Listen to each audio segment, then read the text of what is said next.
Ketua Lazisnu Al-Habib Ad-Doktur Ali Hasan Al-Bahar, apapun penelitian yang dilakukan oleh orang, apapun tesis-tesis dibuat oleh orang,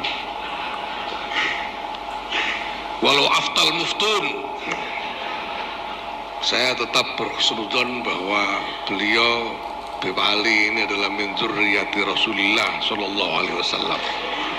Nanti Ketua Lazisnu Al-Habib Ad-Doktur Ali Hasan Al-Bahar, apapun penelitian yang dilakukan oleh orang, apapun tesis-tesis dibuat oleh orang, walau aftal muftun, saya tetap berhusnuzon bahwa beliau Habib Ali ini adalah min dzurriyyati Rasulillah sallallahu alaihi wasallam.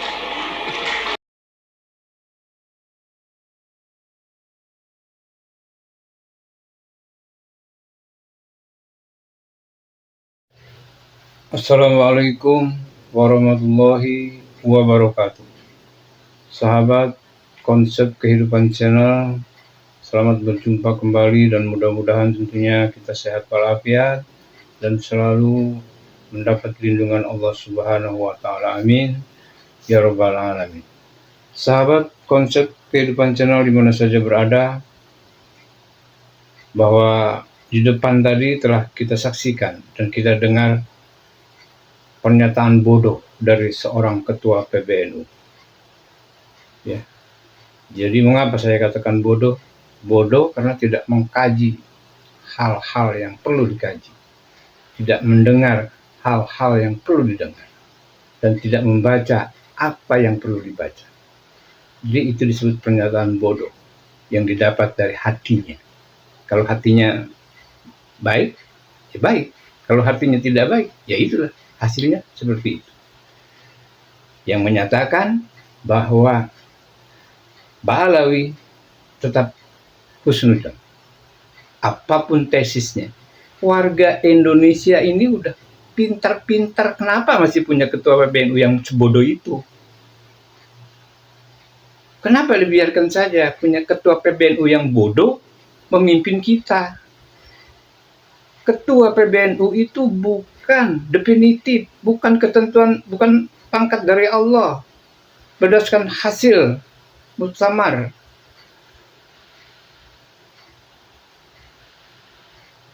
Dan bagaimana polemik nasab yang terjadi pada warga masyarakat Nusantara yang harus menjadi perhatian penuh bagi ketua PBNU, tapi ketua PBNU selalu mengatakan husnuzon. Apapun tesisnya yang sekarang dibuat oleh para kiai, beliau lebih membela para habaib. Itulah orang yang kena doktrin, sepandai apapun otaknya akan menjadi kosong, tinggal kerongkongan saja, jadi bodoh dan stupid. Itu karena pengaruh doktrin Ba'alawi kalau sudah menyerang otak kita, menyerang hati kita, menyerang diri kita. Maka itu hindari, waspada, dan hati-hati. Apapun yang menjadi jawaban ketua PBNU, husnuzon kepada Ba'alawi, tapi kita sebagai warga masyarakat yang pandai dan punya otak yang waras dan cerdas, terus berjuang. Jangan takut, apapun resikonya. Sahabat dan saudara-saudara semuanya, saya sangat kecewa sebetulnya. Kecewa dengan kita selalu menunggu bagaimana PBNU, bagaimana ketua PBNU, bagaimana sih? Nggak tahu seperti ini. Masih terus seperti ini. Kenapa dibiarkan saja? Atau mungkin ada pengaruh lain yang dihasilkan dari lain? Sehingga bersikeras membela, saya bukan berfitnah, Ba'alawi, itu bisa jadi terjadi. Sebab orang, manusia, kalau sudah tergiur oleh harta, akan lupa segala-galanya. Saya masih ingat satu semua yang dikeluarkan oleh Ahok. ketika dia mau masuk penjara. Apabila kita ingin melihat karakter seseorang yang sesungguhnya, yang sebenarnya, lihat ketika dia menjadi pejabat atau mendapat pejabat. Maka itulah karakter yang asli, dan itulah karakter yang asli dari Ketua PBNU. Saya bukan menjelekan, tapi ini fakta yang terjadi. Saya bertanggung jawab atas apa yang terjadi. Baik sahabat di mana saja berada, mudah-mudahan kita tetap cerdas, kita tetap sehat, polemik nasab kita terus perjuangkan, kita terus bahu-membahu, membantu para kiai dan para ulama untuk membebaskan negara kita, untuk membebaskan ulama-ulama kita dari cengkeraman, perendahan, dan perusak sejarah di Indonesia ini. Ayo kita gempur terus, Mbak Alawi. Jangan takut, ada apapun di depan kita. Akhirnya, mari kita saksikan pendapat-pendapat dari Ketua PBNU tentang tesis dan Mbak Alawi. Selamat mendengarkan. Semoga Anda menjadi jelas dan bisa memahami apa yang terjadi kira-kira pada tubuh PBNU. Silakan Anda berkomen, silakan Anda menyampaikan komentar. Bagaimana menurut Anda? Kenapa Ketua PBNU seperti ini?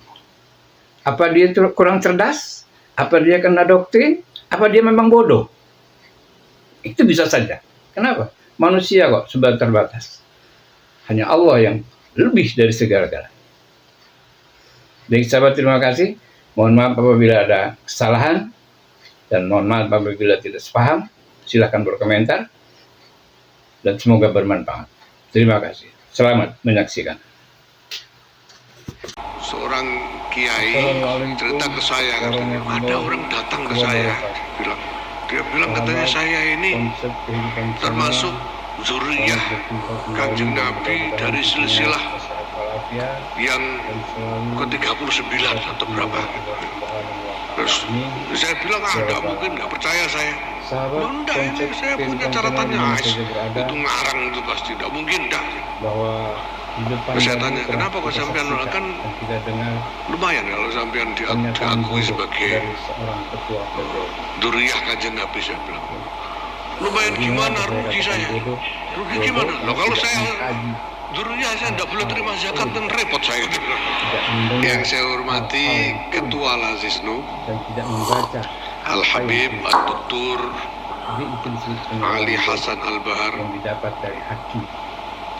Apapun penelitian yang dilakukan oleh orang, apapun tesis-tesis dibuat oleh orang, yang menyatakan bahwa walau aftal muftun, saya tetap bersebutan bahwa beliau Bapak Ali ini adalah min dzurriyyati Rasulillah Sallallahu Alaihi Wasallam.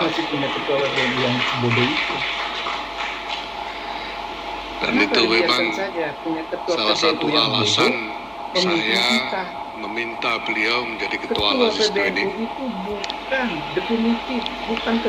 yaitu untuk berdasarkan hasil menghemat overhead, supaya tidak perlu ada budget dari Lazisnu ini untuk ketuanya. Karena Bani Hashim dan Bani Abdul Thalib ini haram menerima sedekah. Apapun tes sekarang dibuat oleh pokoknya kesudutannya begitu. Beliau lebih membela. Sementara dalam muamalah ini sebetulnya yang kena doktrin yang relevan secara fikih ini ya paling kepastian nasab itu sampai kakek atau kakek buyut lah maksimal. Pengaruh doktrin yang relevan. Selebihnya itu sebetulnya secara aplikasi fikihnya itu tidak relevan. Menyerang. Relevannya itu untuk apa? Untuk memastikan itu menjadi wali nikah itu ya. Waspada dan hati-hati. Supaya kalau yang ada yang nikah walinya jelas, juga nasabnya jelas. Kalau di atas Mbah Buyut itu masa tangga jadi wali nikah kan tidak mungkin. Tidak perlu dicek sudah kalau sudah di atas. Jangan tak. apapun resiko. Nah, Sahabat